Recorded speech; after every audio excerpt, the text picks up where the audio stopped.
काल मोगरे वकिलांनी एक पत्रकार परिषद घेऊन आमच्यावर खूप खोटारडे आणि तथ्यहीन आरोप केलेले आहेत। त्याचे सगळे पुरावे जे आहेत ते आमच्याकडे फोटो सहित आणि त्या व्हिडिओ क्लिप्स आहेत। त्या व्हिडिओ क्लिपमध्ये सगळं दिसतंय आणि सगळे पुरावे आमच्याकडे आहेत। भारतीय जनता पार्टीचे जे सगळे कार्यकर्ते आणि नेते आहेत त्यांच्या दबावामध्येच त्यांनी ही जी माघार आहे ती घेतलेली आहे असं आमचं आजही स्पष्ट मत आहे। आणि त्या व्हिडिओमध्ये सगळं काही ते दिसतंय की भारतीय जनता पार्टीचेच कार्यकर्ते त्यांना कॉलर पकडून मध्ये घेऊन जात आहेत। ऑलरेडी सीओ साहेबांच्या कॅबिनमध्ये सुद्धा भारतीय जनता पार्टीचे काम करणारे लोक ऑलरेडी बसलेले आहेत। तेच त्यांना पेन देत आहेत, तेच त्यांना माघारीचा फॉर्म देत आहेत। तर हे सगळं आपल्या माध्यमांमध्ये आहे। त्यांनी जर आमच्यावर खोटा गुन्हा दाखल केला, आम्ही पुराव्यासहित त्यांच्यावर मानहानीचा गुन्हा दाखल करू। प्रश्न आहे हे सगळं दाखवण्याच्या आधी की वकील साहेब हा सगळा प्रकार 21 नोव्हेंबर 2025 रोजी आपला घडलेला आहे। तुम्ही पत्रकार परिषद 22 नोव्हेंबर रोजी संध्याकाळी घेत आहात आणि 22 नोव्हेंबरला तुम्ही म्हणताय की मला मारहाण झाली, माझ्यावर हल्ला झाला आणि मी आता गुन्हा दाखल करणार आहे। वकील साहेब, तुम्ही संविधानाचे रक्षण करते आहात, तुम्ही संविधानावरच काम करणारे आपल्या कोर्टामध्ये काम करतात। असं सगळं असताना तुम्हाला 24 तासाने ही कोणती उपरती आली की आमच्यावर गुन्हा दाखल करण्याचा तुम्हाला म्हणजे बुद्धी तुम्हाला 24 तासानंतर कस काय सुचली? सगळ्यात महत्वाचा प्रश्न तर हा आहे। तुम्ही वकील आहात, तुम्ही खूप चांगल्या पद्धतीने मुद्दे मांडू शकतात। कदाचित आम्ही तितक्या प्रभावीपणे मुद्दे मांडू शकणार नाही, पण आम्ही नक्कीच प्रयत्न करू तुमचे आरोप खोडून काढण्याचा। तुमच्या पत्रकार परिषदेमध्ये वकील साहेब तुमच्या बाजूला जे तुमचे बसलेले सख्खे भाऊ आहेत त्यांचं नाव संजय मोगरे आहे। हे संजय मोगरे भारतीय जनता पार्टीचे कार्यकर्ते आहेत। भारतीय जनता पार्टीचा कार्यकर्ता नाही असं म्हणण्याचा तुमचा आरोप तिथेच फोडला जातो। तुमच्या भावाने संजय मोगरे यांनी सवतखेडा ग्रामपंचायतीची निवडणूक तुमच्या विरोधात असलेल्या पॅनलमध्ये लढवली। तुमचं आणि तुमच्या भावाचं एकमेकांच्या विरोधात पॅनल उभं होतं, ही वस्तुस्थिती नाही का? ही वस्तुस्थिती नाही का? तुमचं आणि तुमच्या भावांचं राजकीय सख्य किती आहे हे संपूर्ण तालुक्याला माहिती आहे। तुम्ही आणि तुमचे भाऊ हे जेव्हा एकमेकांच्या विरोधात निवडणूक लढवतात तेव्हाच हे सगळं स्पष्ट होतं। तर सगळ्यात पहिला आरोप तुमचा तिथेच फोडला जातो की तुमचे भाऊ स्वतः भारतीय जनता पार्टीचे कार्यकर्ते आहेत। मला या निमित्ताने महाराष्ट्रातल्या जनतेला सांगायचंय, तुमच्यापर्यंत सगळे व्हिडिओ पोहोचलेले आहेत। त्यांचं म्हणणं आहे वकील साहेबांचं की आम्ही एडिटेड व्हिडिओ पाठवलेले आहेत। ते व्हिडिओ आमचे नाही आहेत वकील साहेब, ते व्हिडिओ पत्रकारांनी घेतलेले व्हिडिओ आहेत। आणि जर तुम्हाला पूर्ण व्हिडिओ हवे असतील तर आम्ही कधीही ते व्हिडिओ तुम्हाला देण्यास तयार आहोत। आमच्याकडे सगळे व्हिडिओ आमच्या फोनमध्ये आहेत, तुम्ही कधीही आम्हाला कॉल करा, आम्ही तुम्हाला सगळे व्हिडिओ देऊ। आता सगळ्यात पहिल्या आरोपासाठी तुम्हाला मी सांगतोय, ज्यांनी तुमची कॉलर पकडून तुम्हाला आतमध्ये ढकललं ना वकील साहेब, ते हे आहेत। यांचं नाव आहे रिजवान भाऊ। हे रिजवान भाऊ तुम्हाला ढकलतायत कॉलर पकडून आणि तुम्हाला सरळ ते सीओ साहेबांच्या कॅबिनमध्ये घेऊन जात आहेत। काय संबंध आला यांचा तुम्हाला सीओ साहेबांच्या कॅबिनमध्ये घेऊन जाण्याचा? तुम्ही कॅबिनमध्ये बसल्यावर तुम्हाला फोन देण्यासाठी हे आमचे बंधू, यांचं नाव तुषार चौधरी, यांना कॅप्सूल चौधरी म्हणून सुद्धा ओळखलं जातं, हे भारतीय जनता पार्टीचे सोशल मीडियाचे जिल्हा संयोजक आहेत। हे तुम्हाला माहित नाही का की आम्ही दूध पुळे आहोत वकील साहेब? जे तुम्ही गॅलरीतून येत आहात तेव्हा तुम्हाला जे मध्ये ढकलण्याचा प्रयत्न करतायत ते हे आमचे दुसरे बंधू अमित देशमुख, हे पहूर आणि वाकोद गटाचे भारतीय जनता पार्टीचे माजी जिल्हा परिषद सदस्य। आणि ज्या उमेदवाराच्या बाबतीत तुम्ही आमच्यावर आरोप करतायत ना वकील साहेब की खोडपे सरांनी आणि त्यांच्या मुलाने त्या उमेदवाराच्या खांद्यावर हात ठेवून माघार घेण्यासाठी घेऊन गेले, वकील साहेब तो प्रकार तसा नाहीये। तुम्ही तो व्हिडिओ एकदा परत बघा। आम्ही कार्यालयाच्या बाहेरून आमच्या उमेदवारावर इतका प्रचंड दबाव होता की त्या उमेदवाराला अक्षरशः रडू कोसळलं होतं। तर आम्ही कार्यालयाच्या बाहेरच्या बाजूने, मागच्या बाजूने त्यांच्या खांद्यावर हात ठेवून त्यांचं सांत्वन करत घेऊन येतोय की बाबा ठीक आहे, काही हरकत नाही, तुमची माघार झाली, पण आम्हाला माहिती की तुमच्यावर काय परिस्थिती आहे। तुमच्या कौटुंबिक वादामध्ये आम्हाला वाढ करायची नाहीये, म्हणून आम्हीच त्यांना स्वतः सांगितलं काही हरकत नाही, तुम्ही माघार घ्या. परंतु वकील साहेब आम्ही त्यांचं सांत्वन करत होतो, त्यांना माघार घ्यायला घेऊन जात नव्हतो. एकदा तुम्ही तो परत व्हिडिओ बघा. आणि ज्या उमेदवारांना च्या बाबतीत तुम्ही बोलतायत त्यांचं नाव उत्तम पाटील आहे वकील साहेब, आणि हे जे माझे बंधू दिसतात तुम्हाला अमित देशमुख, आणि त्यांच्या बाजूला माझे दुसरे बंधू आहेत अमर पाटील, हे पंचायत समितीचे भारतीय जनता पार्टीचे गटनेते आहेत.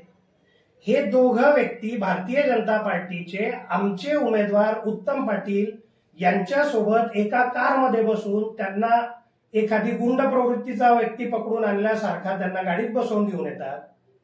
ते त्यांना घेऊन सीओ साहेबांच्या कॅबिनमध्ये जातात आणि त्यांची माघार नोंदवतात. याला वकील साहेब तुम्ही काय म्हणाल? वंचित बहुजन आघाडी, ज्या आघाडीची मुळात स्थापनाच संविधानाच्या रक्षणासाठी, गरीब, वंचित, शोषित, पीडित यांच्या रक्षणासाठी झाली आहे, त्या शोषितांच्याच विरोधात तुम्ही आता जातायत वकील साहेब. हे जे शोषित लोक आहेत यांना तुम्ही शोषित म्हणतायत का? की तुम्ही पण शोषित झाला आहात, शोषितांच्या बाजूने राहिला नाहीये? माहितीच्या अधिकारात तुम्ही व्हिडिओची मागणी करा. हे दोघं माझे बंधू आमच्या उमेदवारासोबत आहेत, आणि जो व्हिडिओ महाराष्ट्रभर फिरतोय त्याच्यात सुद्धा अमित देशमुख तुम्हाला तिथे दिसते. हे आहेत विजय शिरसाट, हे सुद्धा आमचे बंधू आहेत, आमचे मित्र आहेत. विजय शिरसाट हे आपल्या मंत्री महोदयांसोबतचा तुम्हाला फोटो दिसत आहे. हे सुद्धा तेव्हा तुमच्या कॅबिनमध्ये, कॅबिनच्या बाहेर तिथे उभे आहेत, आणि त्या व्हिडिओमध्ये सुद्धा स्पष्ट दिसत आहेत वकील साहेब. अजून किती फोटो दाखवू वकील साहेब? हे आहेत आमचे प्रदीप दादा गायके, हे सुद्धा त्या व्हिडिओमध्ये स्पष्ट दिसत आहेत तुम्हाला ओळखताना. यांचा नुकताच भाजपामध्ये प्रवेश झालेला आहे. हे आहेत आमचे मनोज दादा महाले, यांचा सुद्धा नुकताच भाजपात प्रवेश झालेला आहे. हे जे मध्ये बसलेत ना वकील साहेब तुमच्यासोबत, हे तुम्हाला मध्ये घुसल्या पेन देत आहेत, माघारीचे अर्ज त्यांच्याकडे आहेत. हे काय करतायत तो मध्ये? हे आहेत आमचे दीपक मामा पाटील, आणि हे कवयित्री बहिणाबाई चौधरी विद्यापीठामध्ये राज्यपाल नियुक्त अधिसभा सदस्य आहेत. हे मध्ये तुम्हाला पेन देण्यासाठी काय करतायत? हे निवडणूक आयोगाने नेमलेले अधिकारी आहेत का? आमचे मामाश्री जे आहेत दीपक मामा, हे तुम्हाला का पेन देत आहेत, का तुमचे सगळे फॉर्म भरून देत आहेत? याचं उत्तर तुम्ही देणार का वकील साहेब, की फक्त आरोपच करणार? हा आमच्या दीपक मामांचा फोटो. हे मध्ये बसून काय करत होते? महाराष्ट्रातल्या जनतेला मला विनंती आहे, यांच्या खोट्या आरोपांना तुम्ही बळी पडू नका. हे सगळे फोटोमध्ये दाखवलेले लोक तुम्हाला त्या दोघं व्हिडिओमध्ये दिसतील. दुसरा एक आरोप आमचे वकील साहेब करतायत, तो माझ्या वडिलांवर करतायत, जे आमचे नेते आहेत राष्ट्रवादी काँग्रेस पार्टी शरदचंद्र पवार गटाचे, ज्यांनी धनशक्ती विरुद्ध उभं राहण्याची हिंमत दाखवलेली आहे. त्यांनी जामनेर तालुक्यातील जनतेला एक पर्याय दिलेला आहे, आणि त्यांना खच्चीकरण करण्यासाठी तुम्ही खोटे आरोप करताय. गॅलरी मधल्या व्हिडिओमध्ये तुम्ही म्हणताय की माझा श्वास गुदमरत होता, सरांनी मला तेव्हा सांगितलं की तू जर माझ्या मनासारखं करशील तरच मी तुला सोडेल, आणि मग मी सरांच्या कानात जाऊन सांगितलं की सर ठीक आहे, मी तुमच्या म्हणण्यानुसारच करेल, तेव्हा मला सरांनी सोडलं. वकील साहेब, तुम्ही कोर्टामध्ये काम करतायत, न्यायदेवतेचं रक्षण करण्याचं काम तुमचं आहे.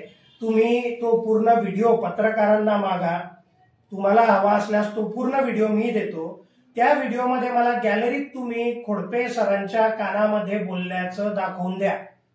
जर तुम्ही हे दाखवून दिलं की तुम्ही खोडपे सरांच्या कानात बोलले आणि मग खोडपे सरांनी सोडलं, तर मी स्वतः माझे ते वडील आहेत पण आमचे ते नेते आहेत, मी त्यांना सांगेल की तुम्ही राजकारणातून संन्यास घेऊन घ्या. असं जर असेल तर वकील साहेब, हे मला तुम्हाला खुलं आव्हान आहे. दुसरा विषय तुम्ही म्हणतात आमचे तालुकाध्यक्ष वगैरे सगळे तिथे होते. दुसरा व्हिडिओ वकील साहेब तुम्ही बघा. तुम्ही कोर्टामध्ये काम करताना एव्हिडन्सेस बघतात, पण मला असं वाटतंय की काल जी पत्रकार परिषद घेतली ती तुम्ही इतक्या दबावात घेतली की तुम्ही एव्हिडन्स पण बघण्याची तसदी घेतली नाही वकील साहेब. उगाच कोणाच्या तरी दबावामध्ये तुम्ही ती पत्रकार परिषद घेतलेली आहे. कारण की एव्हिडन्स सरळ सरळ सांगतायत की खोडपे सर, तो व्हिडिओ वकील साहेब तुम्ही पुन्हा एकदा ऐका, त्याच्यात खोडपे सर सरळ सरळ म्हणताना आढळतात की त्याला जाऊ द्या, त्याला जाऊ द्या. खोडपे सर एवढंच त्या व्हिडिओमध्ये म्हणतायत. आणि नंतर मध्ये तुम्हाला गचांडी तुमची पकडून ते रिजवान भाई जे ते घेऊन जात आहेत. त्यांच्या मागे एक राखाडी कलरचा जॅकेट घातलेला जो इसम आहे, त्यांचं नाव मला आठवणार नाही, पण ते तुमचे भारतीय जनता पार्टीचे नगरसेवक आहेत, त्याचे उमेदवार आहेत. तर ते जे सगळं आहे वकील साहेब, हे जे सगळे विषय आहेत, हे तुम्ही याची शहानिशा करून, तुम्ही वकील आहात, तुम्ही एव्हिडन्सेस बघून जर तुम्ही आमच्यावर आरोप केले असते तर खरंच मला सुद्धा खूप आनंद झाला असता वकील साहेब. परंतु ज्या वंचित आघाडीचं आपण प्रतिनिधित्व करताय, त्या वंचित आघाडीच्या मूलभूत तत्वांना तुम्ही हरताळ फासू नका, ही या निमित्ताने तुम्हाला माझी विनंती आहे. गरिबांसाठी, शोषितांसाठी, पीडितांसाठी उभे राहा, त्यांच्यासाठी संघर्ष करा. तुम्ही अजून एक त्या पत्रकार परिषदेत म्हणताय की मी खोडपे सरांना सांगितलं की मी 2 ठिकाणी उमेदवारी केली आहे, पण मी तिथे लढवू शकत नाही. माझा तुम्हाला एक स्पष्ट प्रश्न आहे, माझा तुम्हाला एक स्पष्ट सवाल आहे वकील साहेब, जर 2 ठिकाणी तुम्ही उमेदवारी करू शकत नव्हता तर तुम्ही 2 ठिकाणी फॉर्म का भरलेत? मग तुम्हाला काही अपेक्षा होती का की 2 ठिकाणी फॉर्म भरल्यावर आपला काहीतरी विशिष्ट फायदा होणार आहे? जर तुम्हाला तुमची कुवत माहिती होती की तुम्ही 2 ठिकाणी फॉर्म भरू शकत नाही, लढवू शकत नाही, मग तुम्ही 2 ठिकाणी फॉर्म भरलेत का? याचं उत्तर तुम्ही द्यायला हवं. तुम्ही जे सांगताय की खोडपे सर माझ्याशी बोलले, 12 नंबरमध्ये उमेदवारी कर म्हटले, हो हे खरं आहे. आम्ही तुम्हाला 12 नंबरच्या वार्डमधून उमेदवारी देण्यासाठी तयार होतो आणि तीच विचारणा आम्ही तुम्हाला करत होतो की तुम्ही भाजपवाल्यांसोबत जेव्हा आले, पायऱ्या चढायला लागले, तेव्हा आम्ही तुम्हाला एवढंच विचारत होतो की बाबा तुमची 12 नंबरची उमेदवारी आम्ही द्यायला तयार आहे, तुम्ही का माघार घेताय? तुमच्या सारख्या वंचित, शोषित, पीडित लोकांसाठी आम्ही तिथे उभे राहत होतो की जर तुमच्यावर भारतीय जनता पार्टीचे कार्यकर्ते दबाव टाकून माघार करून घेत आहेत तर आम्ही तुमच्यासोबत वकील साहेब उभे आहोत. तुम्ही त्याचा विपर्यास केला आणि काहीतरी दादांत खोटे आरोप आमच्यावर केले. तुम्ही माघार घेण्याच्या आधी माझी वंचित बहुजन आघाडीच्या सर्व नेते मंडळींना एक कळकळीची विनंती आहे की वकील साहेब माघार घेण्याच्या आधी कोणाच्या घरी बसलेले होते, हा प्रश्न तुम्ही वकील साहेबांना कृपया विचारा.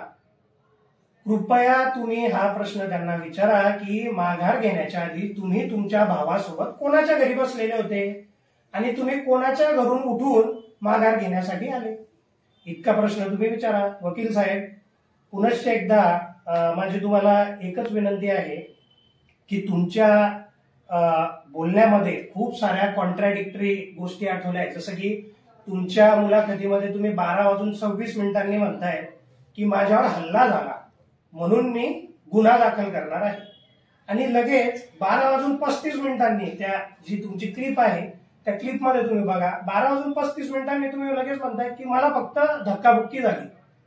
मग वकील साहेब, नक्की काय झालेलं आहे? तुम्हाला हल्ला झालाय तुमच्यावर की तुम्हाला फक्त धक्काबुक्की झाली? वकील साहेब, तुम्ही तुमच्या शब्दांचं पहिले विश्लेषण करा आणि मग आमच्यावर आरोप करा. वकील साहेब, तुमच्यासारखे मुद्दे मांडणी कदाचित आम्हाला जमणार नाही, पण आम्ही सत्य बोलतो आहोत हे पूर्ण महाराष्ट्राच्या जनतेला माहिती आहे. तुम्ही आमच्या वरिष्ठ नेत्यांवर सुद्धा आरोप केले की तुम्ही खोट्या माहितीच्या आधारे उगाच काहीतरी आमचा व्हिडिओ ट्विट केला, तो मागे घ्यावा. तो व्हिडिओ मागे घेतला जाणार नाही, कारण की त्याला हे एवढे इथे पुरावे मी आता या पत्रकार परिषदेमध्ये दिलेले आहेत. तुम्ही आमच्यावर गुन्हा नक्कीच दाखल करा. वकील साहेब, लोकशाहीची गळचेपी जिथे जिथे होत राहील आणि लोकशाहीचा जिथे जिथे खून होत राहील तिथे तिथे आम्ही 1 नाही 1000 गुन्हे आमच्या अंगावर घेऊ, हेच या निमित्ताने तुम्हाला आणि संपूर्ण महाराष्ट्राच्या जनतेला माझं सांगणं आहे, माझं म्हणणं आहे. धन्यवाद.